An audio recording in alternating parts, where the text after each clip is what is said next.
अस्सलाम वालेकुम। आज की वीडियो बड़े मज़े की होने वाली है क्योंकि आप लोग सोच रहे होंगे कि ना टैंक पूरा खाली और गंदा गंदा क्यों लग रहा है। क्योंकि मेरे जो प्लांट्स हैं ये वाले है ना, ये सही से चल नहीं रहे क्योंकि इनकी जो पत्तों पे जो सरफेस, ये जो पत्तों की वो है ना लेयर, देखो इस पर काई चढ़ी हुई है। अब ये इन काई की वजह से ना ये मर रहे हैं और फिर श्रिम्प जो है ना ये काई साफ़ कर देते हैं। अब फिर एंजल फिश की वजह से यहाँ पर श्रिम्प नहीं है, तो एंजल फिश की वजह से जो है ना मेरे श्रिम्प तो यहाँ रह ही नहीं सकते। तो मैंने जो है ना आज की वीडियो के लिए सोचा है कि ना इन मछलियों को यही वाला एक्वेरियम का पानी इसमें डालूंगा और फिर ये एक पंप ही लगा हुआ है ये भी लगाऊंगा। फिर इन मछली को इसमें ट्रांसफ़र करके यहाँ पंप लगा के ये मिट्टी निकाल दूँगा, अंदर की गार्डन सॉइल भी निकाल, ये वाली जो सिलिका सैंड है ना ये निकाल के मैं उसमें डालूँगा, सही ना, उसमें डालूँगा। और फिर ये जो नीचे वाली जो सैंड गार्डन सॉइल है मैं छोटी छोटी बाल्टी लेके ऊपर वाले टब में डाल दूँगा, है ना। तो अब जो है सबसे पहले तो हमें जो है ना इनको इसमें ट्रांसफ़र करना है क्योंकि हमें इनको ज़रा भी स्ट्रेस आउट नहीं करना। तो सबसे पहले तो मैं इसमें से लेके इसमें पानी डाल देता हूँ। तो गाइस जैसा आप देख सकते हैं यहाँ सम से मैंने डायरेक्ट पानी निकाल दिया। अब ये भर रहा है। अब देखो इतना पानी मैंने भर दिया। मैंने पानी भी इसलिए लो रखा है अगर मछली को स्ट्रेस में आके ना जंप ना कर दे। अब मैं इसको इसमें प्लग करूँगा, बस काम कर ले, काम करे ना मज़ा आ जाएगा। ओह सही है, काम तो कर रहा है। थोड़ा बढ़ा देता हूँ प्रेशर, बस प्रेशर ऐसे करके बढ़ा दिए। वैसे ये काफ़ी कम है, मुझे और करना पड़ेगा, है ना भाई, तो मैं और कर रहा हूँ इसको। तो गाइस इतना पानी भर दिया। अब आपको पंप की आवाज़ आ रही होगी, बस बर्दाश्त कर लेगा, मछलियों का सवाल है ना। तो अब जो है ना मैं इनको बड़े आराम से नेट से, है ना, को इसमें ट्रांसफ़र कर दूँ क्योंकि मैं गुरामी इसको शायद एक हाथ से कर लूँ, लेकिन ये एंजल फिश जो है ना बड़ा रिस्की काम है ना। तो ये नेट ले लिया, ये मैंने नया नेट ले लिया था, वो वाला फट गया था, है ना भाई। तो फिर हम ये नेट से लेते हैं बिल्कुल आराम से, ज़रा भी स्ट्रेस आउट नहीं करना, है ना। ओ मैं आपको दिखाई नहीं रहा था, ज़रा भी स्ट्रेस आउट नहीं करना। बिस्मिल्लाह बिस्मिल्लाह बिस्मिल्लाह बिस्मिल्लाह। अब देखो ये पानी में है ना, ये इसको ऐसे ही करके क्यों जल्दी ट्रांसफ़र कर देते। हमारी एक गुरामी गई। अभी ऐसे ही मैं और बाकी मछलियों के साथ ऐसे ही कर रहा हूँ। तो गाइस मैंने नीचे जो है ना अभी तक 2 गुरामी रख दी और ये लाइट भी इसलिए लगा दी ताकि उनको बिल्कुल ही अंधेरा गुप्त ना फील हो जाए। अब बस इंशाल्लाह इनको मैं आराम से निकाल लूँगा इंशाल्लाह। देखिए गाइस अभी सारी मछलियाँ मैंने ट्रांसफ़र कर दिया। अभी तो ये ऐसे ही रिएक्ट कर देंगे। अभी थोड़ी लाइट है ना, इनको इतना दूर का अंधेरा गुप्त फील नहीं होएगा, इंशाल्लाह इनको कुछ भी नहीं होएगा। तो गाइस अब बस इन प्लांट्स का बंदोबस्त करना है, इसका भी करना है। मेरे ख्याल में ना मैं इनको श्रिम्प के टैंक में डाल देता हूँ, सही है ना। इसको श्रिम्प टैंक में डाल देता हूँ और जो हमारा श्रिम्प टैंक ये रहा पूरा अंधेरे गुप्त में पड़ा है क्योंकि इसकी लाइट निकाल के मैंने उधर डाल दी। तो अब जो है ना मैं ये लिली भी निकाल लेता हूँ और ये भी निकाल लेता हूँ। तो गाइस जैसा आप देख सकते हैं सारे के सारे पौधे निकल गए, देखें सारे के सारे पौधे निकल गए हमारे। मछलियाँ इधर हैं, प्लांट्स उधर हैं, सही है ना। तो अब पानी निकालने की बारी आ गई है। मैंने इतने मुश्किल से एक सही वाला एंगल ढूंढ लिया। देखो यहाँ पाइप लगा दिया, यहाँ दूसरा पाइप, यहाँ पानी जा रहा है और फिर उस ड्रेन में जा रहा है और फिर क्या कहते हैं यहाँ पर जो है ना सब पाइप लगा हुआ है और फिर ये सैंड भी हटा दी क्योंकि सारा जो पानी सैंड में जो होगा ना जमा होगा इधर ही आता है ना। ये देखो यहाँ पर सैंड का लेवल ऊपर है, सही है ना। अब यहाँ पर जो है ना डाउन हो गया। अब यहाँ पर सारा पानी जमा हो रहा है और यहीं से ही पानी सारा बाहर जा रहा है।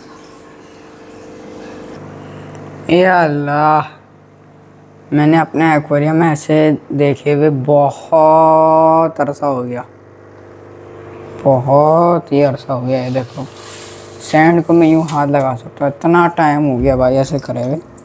देखो भाई ये बिल्कुल एक तो यार टेबल जब खुल जाती है ना बहुत हटती है। अच्छा तो जो है ना एक सेकंड, ये सैंड लगी हुई है मेरे हाथ में। देखो यहाँ मैंने पाइप लगा हुआ था, सारा का सारे पानी जितना निकल सकता था उतना निकल गया, सही है ना। अब फिर जो है ना ये सैली का सैंड एक साइड पर करके अब मैं हाथ से करूँगा।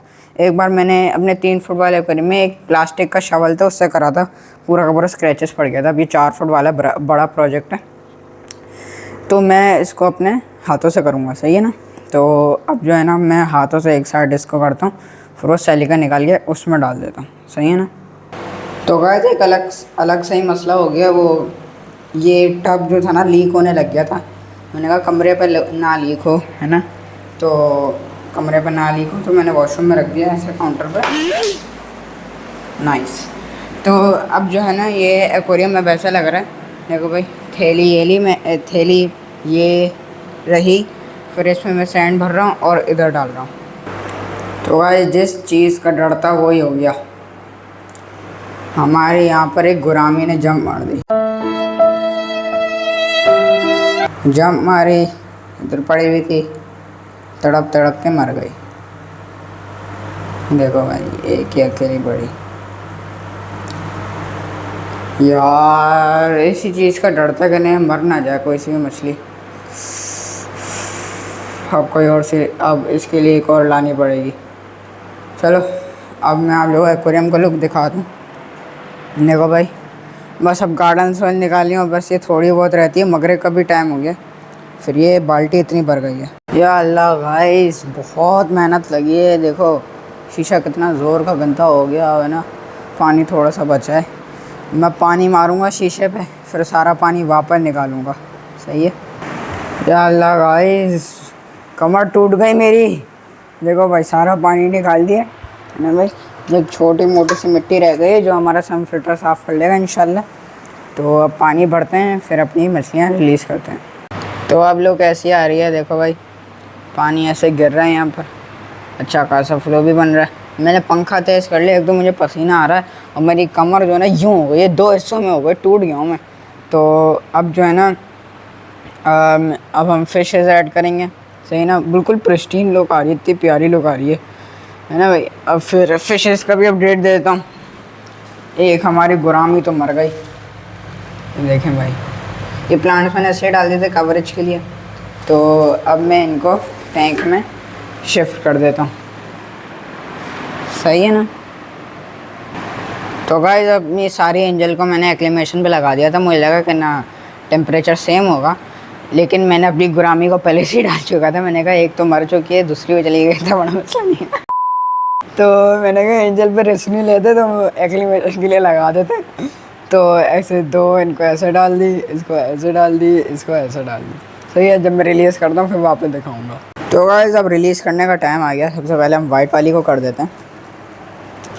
नहीं ना भाई, मैं वैसे कभी करता नहीं हूँ रिलीज़ एक हाथ से, लेकिन पानी इसमें ही जाएगा ना तो फिर इतना बड़ा मसला नहीं है। चलो भाई बिस्मिल्लाह बिस्मिल्लाहिर्रहमानिर्रहीम। देखो भाई अब इसके कलर भी और ज़्यादा वो शाइन हो रहे हैं, ज़्यादा अब अच्छी लग रही है। इसलिए मैंने सोचा कि ना बेयर बॉटम रखते हैं। अब ये जो लिखा हुआ है ना ये फॉर्म पे अब ये नज़र आ रहा है, पता नहीं 12 मल्टीप्लाई बाय NS लिखा हुआ है। चलो अब बड़ी वाली एंजल का टाइम आ गया। सही है ना। फिर इसकी थैली अगर खुले तो मैं इनको रिलीज़ करूँ, खुल गई। फिर बिस्मिल्लाहिर्रहमानिर्रहीम। ओ ये तो बहुत प्यारी लग रही है माशाल्लाह। अभी तो ज़मीन पे ही आएगी, ऑक्सीजन लेवल भी कम है, ये बना रहा है ना भाई। और ये थोड़ी स्ट्रेस में भी थी। तकरीबन 4.5 घंटे से मैं लगा हुआ हूँ ना इस पर, तो 4.5 घंटे तक वो उस डब्बे में थी, तो स्ट्रेस में तो आएंगी। तो अब मैं इनको रिलीज़ कर देता हूँ। हेलो भाई बिस्मिल्लाह। हो भाई माशाल्लाह माशाल्लाह, बहुत प्यारे लग रही हैं, बहुत प्यारे लग रही हैं। तो गाइस आज की वीडियो में सिर्फ इतना ही था, है ना। उम्मीद है कि ना आपको मज़ा आया हो। मेरी तो कमर टूट गई है। प्लीज़ लाइक और सब्सक्राइब कर दो भाई, बहुत मेहनत करी है। 4.5 घंटे तक लगा हूँ और आपको पता नहीं 5-6 मिनट लगने होंगे, पता नहीं कुछ 10-15 मिनट, मुझे पता नहीं है कितने लगे। तो जब तक के लिए अल्लाह हाफिज़।